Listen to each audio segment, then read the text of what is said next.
और फिर हम देखते हैं कि भारत की पार्लियामेंट में एक बीजेपी का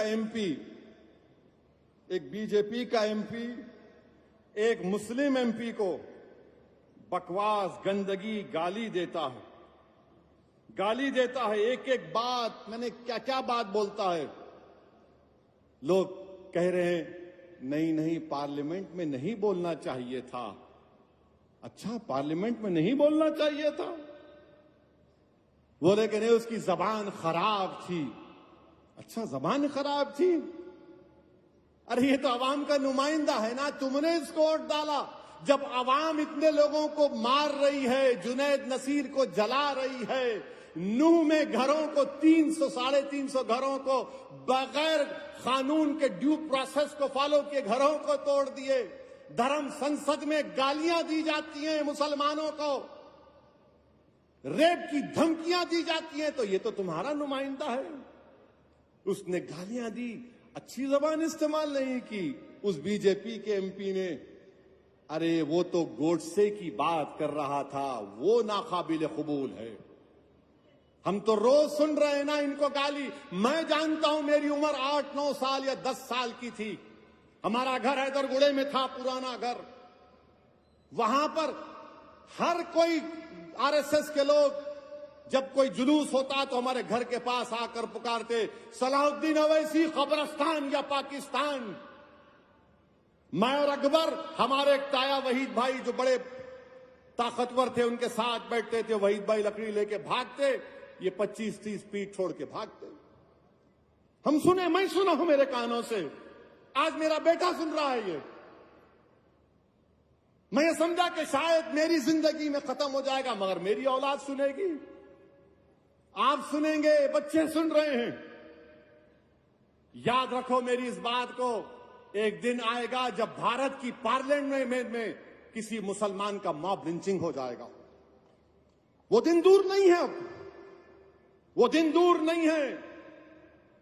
क्योंकि हिटलर की जब हुकूमत थी तो हिटलर की हुकूमत में लिखा जाता था, यहूदियों से बच के रहो, ये जर्मनी के लिए खतरा है। आज यहूदी लफ्ज को निकाल दो, मुसलमान लिख दो उस पर। हमारे देश के वजीर आजम, कहां गया आपका सबका साथ, सबका विकास, सबका विश्वास?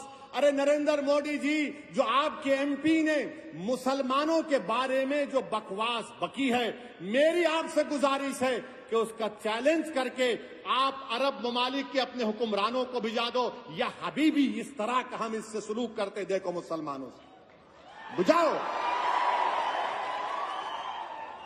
क्या नरेंद्र मोदी अपने एमपी की स्पीच का अरबी में ट्रांसलेट करके मोहम्मद बिन सुल्तान, मोहम्मद बिन जैद को भिजाएंगे?